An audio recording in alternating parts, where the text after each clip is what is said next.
In this video, we're going to talk about change in the season.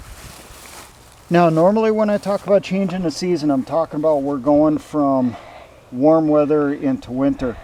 But you have this little transition period here called fall.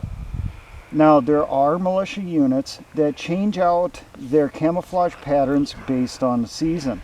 So in the summertime, they may use some type of woodland camouflage type pattern. Then they get into fall, they change over to more of a desert type pattern, or like this here, the East German camouflage, the Strichtarn.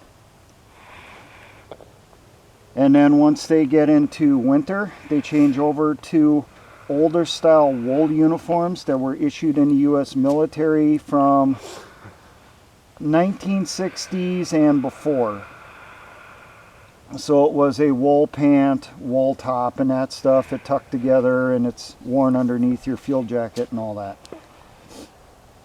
And then they also put their snow whites over the top of that. And then when they get into springtime, they change their pattern again.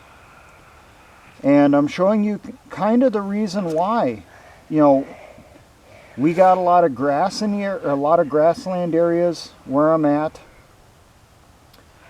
And that's pretty much everywhere. If you're out in the country and stuff, not everywhere is going to be tilled under for farm fields. You're going to have a lot of grassland and stuff. Well, that's where this, the Strichtarn, is really going to come into its own.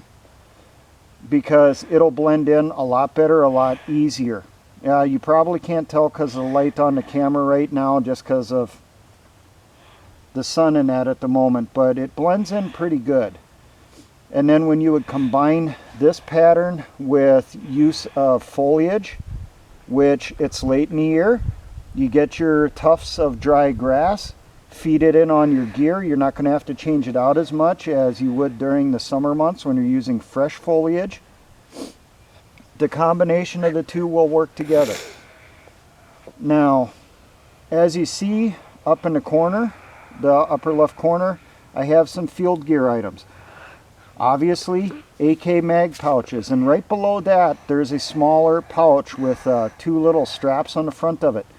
That's actually a hand grenade pouch. It's supposed to hold 2 or 3 Russian styled hand grenades, which are smaller than the US ones. Those pouches also work extremely good if you are carrying an SKS and you're still using the stripper clips. They work really good for that, for carrying those stripper clips in there. Obviously, you have the East German Camo canteen there. It is not a 2 quart or a 1 quart. It's more around 1 liter. Close to it is what people estimate. It's a bit more than a pint, but it's not quite a quart. It's in that middle. Now, down you also see we have the Zeltbahn, which is the combination rain poncho and shelter half. Not as easy to get a hold of, but they are still out there. Every once in a while you'll see a bunch of them come on the market, and when that happens and I have the money, I try getting as many of them as I can. But unfortunately, it's not that many. You have the uniform items. This is the summer or lightweight uniform. That'll work, not an issue. During this time of year, you might want to use maybe a wool shirt underneath it, or a long john shirt, or a brown polypro or something equivalent.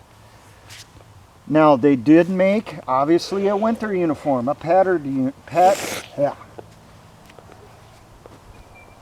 pillow material uniform inside here for winter. I've used these pants quite a bit in winter time with a Czechoslovakian Army surplus brown winter jacket. It works real good with that. There is obviously an East German coat or jacket that goes with it that's similar to that shirt or top in style, but it's quilted like this. I want to get that East German jacket, and I want to try that set together this winter, the pants and these German jacket, test it out and see how well it works. During this time of year, you know, when it gets colder and that stuff, you transition over this stuff, you can use it. It should keep you warm. I don't know how waterproof this stuff is. I don't think it's that good. It's not going to work as good as Gore-Tex. But, you know, it should help keep you dry. I'm showing you up here some of the tan stuff, some of the desert stuff. Obviously, there's lots of that stuff surplus right now. You got mag pouches, grenade pouches, canteen pouches. Some of it is in a desert camel pattern. Some of it is in coyote tan or just desert tan. This is a time where it really comes into its own also. I like to get some of that stuff and mix it in with the green on gear so it adds to the camouflage. Something that I've seen people do in the militia, they transition over to desert type uniform patterns during this time of year. An example of this is we had a person in my previous militia unit. He had Gore-Tex that was British desert camouflage pattern, and it worked really good this time of year. Everything's going tan and that stuff. It's a camouflage pattern. It was essentially the old style DPN pattern, except it was in tans for use in the desert, and it blended in really good inside the grass and stuff once it got longer. I'm using this as just an example. This is the desert version of the Marine Marpat. This particular pair of pants is trash. It's got to get it's basically just good for material and for buttons because it's in really rough shape. Someone had tossed it in a batch of stuff I had bought from them. So, but this is just an idea on some things for transitioning here for in the fall if you want to do that. Otherwise, you know, you can still use woodland right now, but if you're in an area where there's a lot of grass, like especially the plain states, that central part of the Midwest, like your Kansas, eastern Colorado, I think Wyoming, Nebraska, that middle section of the United States, the Great Plains area, you're going to have more grassland than you will woodlands. You know, maybe in those areas you might want to be thinking about having some of this for this time of year. Just something to consider. The stuff's out there. See what works. Everyone's different. Now, I want to toss one little shout out there. I was contacted through a social message, told that I should say hello to probably who's one of my youngest viewers. Apparently I have a younger viewer by the name of Brecken who's been watching my videos lately, and he really likes them. And